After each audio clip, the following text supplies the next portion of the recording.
پہلی ملاقات جب ہم 2018 میں منتخب ہو کر آئے تو بطور اپوزیشن کے ان سے خال خال ملاقات ہوتی تھی، لیکن جب وہ کابینہ میں آئے تو ان کو قریب سے دیکھنے کا موقع ملا۔ میں آپ کو اگر یہ کہوں کہ ہماری کابینہ کے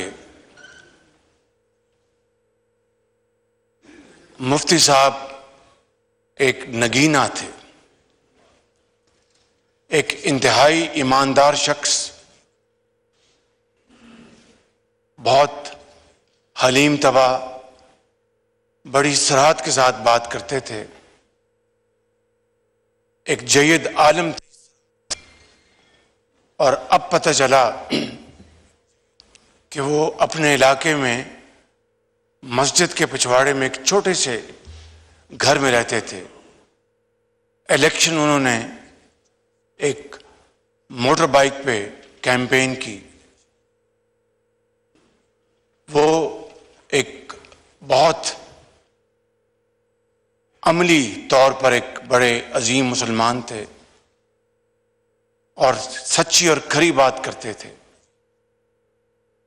میں نے ان کو کابینہ میں ہمیشہ کسی جھول کے بغیر اپنی بات کو کرنے میں ان کو بڑا ماہر پایا، اور یہ آج اس ہاؤس کے لیے بھی اور آپ کے توسط جناب اسپیکر پورے پاکستان کے عوام کے لیے میں بتانا چاہتا ہوں کہ جب کابینہ نے فیصلہ کیا کہ جو بھی آنریبل ممبر ان سخت معاشی حالات کی روشنی میں مشکل وقت کے پیش نظر جو بھی اپنے تائیں والنٹیریلی اپنی تنخواہ یا پرکس اینڈ پریولیجز سرنڈر کرنا چاہے تو ہم سب ان کو خوش آمدید کہیں گے۔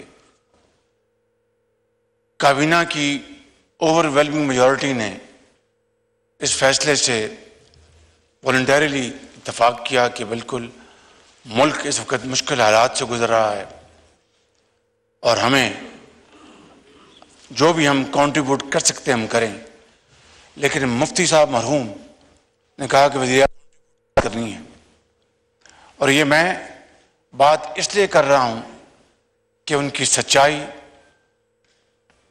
ان کی ایمانداری اور ان کا بغیر کسی کنفیوژن کے ان کا جو ریفلیکشن تھی وہ انہوں نے فی الفور ظاہر کر دی کہ وزیر اعظم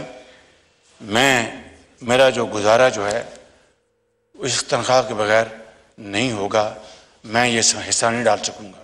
اندازہ کیجیے جناب اسپیکر کتنا عظیم شخص تھا وہ، کون شخص اس طرح اپنے آپ کو کمپرومائز کرے گا، لیکن وہ شخص چونکہ سچا تھا، اس ذات پر اس کو بالکل کامل یقین تھا، موت پر کامل یقین تھا، ایماندار تھا، اور رزق حلال میں وہ یقین رکھتا تھا۔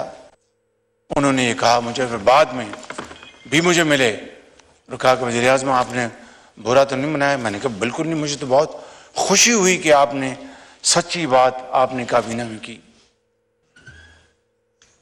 جناب اسپیکر، کتنی شکایتیں آپ کو آتی تھیں جو پچھلے سال گزر گئے، پچھلی حکومت کے دوران، حج کے دوران جو بد نظمی اور بد انتظامی ہوتی تھی۔ میں آج آپ سے بڑے ادب سے یہ پوچھنا چاہتا ہوں، جو پچھلا جو حج گزرا، آپ کے کانوں میں بھی یہ بات پہنچی ہوگی کہ کمال کر دیا، بہترین انتظامات تھے وہاں پر، اس کا سارا سہرا مفتی شکور کو جاتا ہے کہ انہوں نے انتہائی اخلاص کے ساتھ اور انتہائی محنت سے انہوں نے انتظامات کیے. حج کے جو ڈی جی ہوتے ہیں سعودی حکومت کے ساتھ، جو ہمیشہ پاکستان کے ساتھ انہوں نے تعاون کیا اور ہماری تمام درخواستوں کو سعودی حکومت نے مانا. لیکن انتظامات کے حوالے سے اور اس سے پہلے سالوں میں آپ یقین کریں، بلا خوف تردید کہہ سکتا ہوں کہ مجھے بھی شکایتیں آتی تھیں کہ شہباز شریف صاحب یہ کیسی حکومت ہے جو ریاست مدینہ کا نام لیتی ہے لیکن وہاں پر حاجیوں کو خوراک کا انتظام ٹھیک نہیں، وہاں پر ان کے رہنے سہنے کا انتظام ٹھیک نہیں. مفتی صاحب نے وہاں پر جناب ڈیرے جما لیے اور پورے انتظامات کی خود نگرانی کی وہاں پہ. اور آج ایک اور میں آپ کی خدمت میں بات عرض کرنا چاہتا ہوں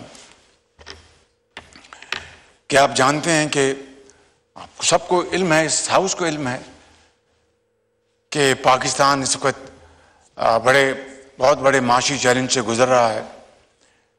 اور یہ بات اب کوئی راز نہیں رہی کہ سعودی عربیہ نے پھر دوبارہ کمال مہربانی سے ہمیں $2 ارب مزید دیے ہیں. اور اسی طریقے سے یو اے ای متحدہ امارات نے بھی، جو ان سے میں دورے پہ گیا تھا تو محمد بن زائد میرے بھائی جو وہاں کے صدر ہیں، انہوں نے بھی $1 ارب انہوں نے دیا ہے، جو کہ اب کنفرم ہو گیا. اور آئی ایم ایف کی یہ بھی ایک شرط وہ پوری ہو گئی. جو بات میں بتانا چاہتا ہوں کہ اس کے باوجود بھی ہمارے جو فورن ایکسچینج کے ریزروز ہیں اس کی پوزیشن بہت ٹائٹ ہے، اور ہماری جو ایسنشل آئٹمز ہیں، خوراک، ادویات اور اس طرح کی، اس کو ہم ترجیح دیتے ہیں. تو اس دفعہ حج کے لیے جو ہمیں فورن ایکسچینج چاہیے تھا اس کے لیے مفتی صاحب یقیناً بہت ان کو کنسرن تھا کہ ایک طرف پاکستان کے جو حالات جو ہیں اس کے پیش نظر میں کس طرح وزیر اعظم کو یا کابینہ کو کہوں گا کہ مجھے اتنے فنڈ دیے جائیں. لیکن مفتی صاحب نے وزیر خزانہ سے مسلسل رابطہ رکھا، اور جتنے بھی ہمارا خیال تھا کہ باہر سے جو حاجی جو پاکستان سے باہر رہتے ہیں ان کا فورن ایکسچینج کافی آ جائے گا اور وہ اپنا اس سے ہمارا معاملہ چل جائے گا. لیکن میں کہنا یہ چاہتا ہوں کہ ہمیں فورن ایکسچینج کی خطیر رقم ہمیں پھر درکار تھی. مفتی صاحب نے بڑی محنت کی، دعائیں کی، اور فائنانس منسٹر نے بڑی کاوشوں کے بعد کابینہ کے سامنے یہ معاملہ رکھا، اور کابینہ نے بڑی خوش دلی کے ساتھ کہ یہ حاجی جائیں گے وہاں پر خانہ کعبہ میں اور روضہ اطہر پہ جا کر وہاں پر دعا کریں گے اللہ تعالیٰ کے حضور، تو شاید پاکستان کی کسی حاجی کی دعا جو ہے آسمانوں کو چیرتی ہوئی پہنچ جائے گی اللہ تعالیٰ کے ہاں، تو وہ قبولیت کا وقت ہوگا. مفتی صاحب کی یہ بطور وزیر یہ آخری بہت بڑی ان کی کنٹریبیوشن ہے. یہ ہے مفتی عبدالشکور جن کو میں جانتا ہوں، جن کو میرے آنریبل کابینہ کے ممبر جانتے ہیں، اور یہ آنریبل ہاؤس جانتا ہے. میں سمجھتا ہوں کہ آج پاکستان یہ صرف یہ ایوان نہیں یا کابینہ نہیں، آج پاکستان کا ایک بہت عظیم مفکر، بہت عظیم مفتی، ایک عظیم شخص وہ ہم سے جدا ہو گیا، جو کہ ہمارا ایک بہت بڑا نقصان ہے. آخری بات یہ کہنا چاہتا ہوں کہ مفتی صاحب صحیح معنوں میں JUI کے ماتھے کے جھومر تھے. آپ کا بہت شکریہ.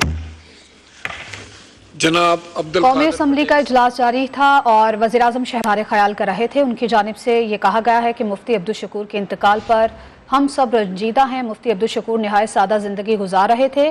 مفتی عبدالشکور ہمیشہ سچی اور کھری بات کرتے تھے. قومی اسمبلی کا اجلاس ابھی بھی جاری ہے اور وزیراعظم شہباز شریف کچھ دیر پہلے اظہار خیال کر رہے تھے. ان کی جانب سے یہ بھی کہا گیا ہے کہ سعودی عرب نے مزید $2 ارب دیے ہیں، جبکہ UAE نے بھی $1 ارب دیے ہیں. IMF کی شرط پوری کر دی گئی ہے.